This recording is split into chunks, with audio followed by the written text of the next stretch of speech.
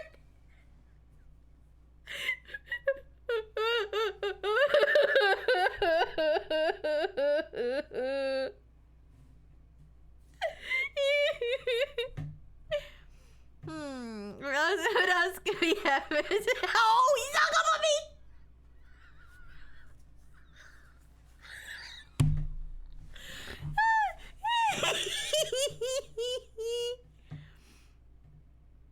Man, I'm trying to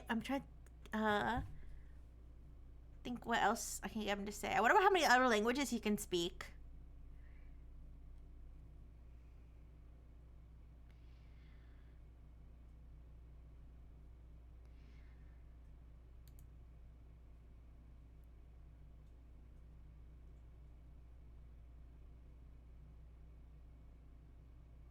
Ho ho. Great to see you again, Rixie. I've got a little festive brain teaser for you. Back in the Middle Ages, mince pies were stuffed with meat. What primary animal protein did they typically use?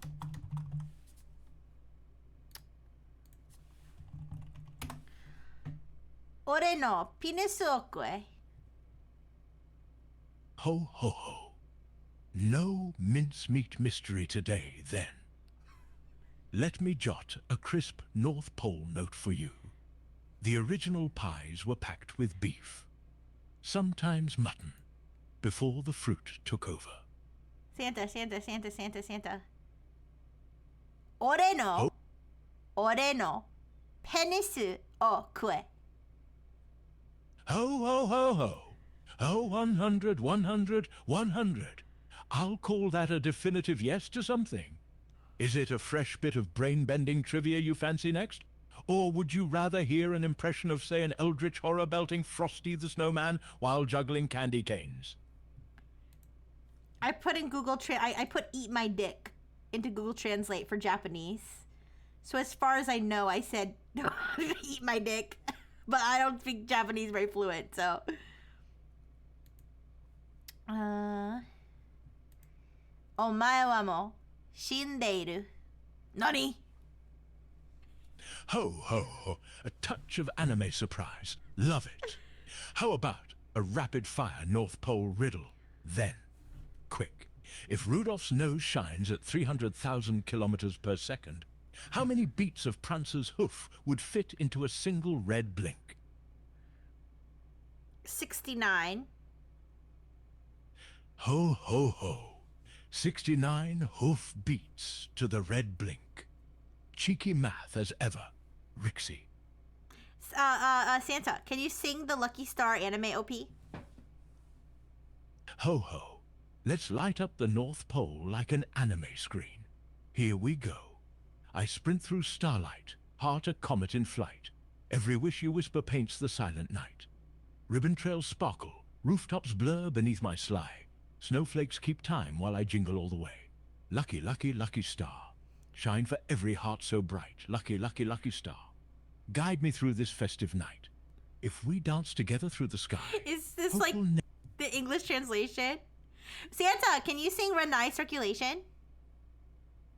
Ho, ho, ho. Ren AI Circulation. You want Santa's jolly take on that catchy opener? Here we go. Snowflakes twirling, carousel whirling, my heart beats jing jing jing in rhythm with your grin. Rooftop Santa, hopping. you gotta sing it in Japanese. Demo so nanja dame, mo so nanja hora, kokoro wa shinka suru yo moto moto. Oh, then let Santa slide into sleigh bell Japanese for you. Michi naru basho etonde yukit AI. Sori no hana de kimi ni AI ni iko. Yuki no kazuki kuraun mao, kimi no egao ga boku no raito. Renai sakito kurasuma sakito, mune no biruga renren to naru. Yuki no melody AI no melody iso ni tsunagoyo. Aishitaru tilde. Every single time there's Iso ni tsunagoyo.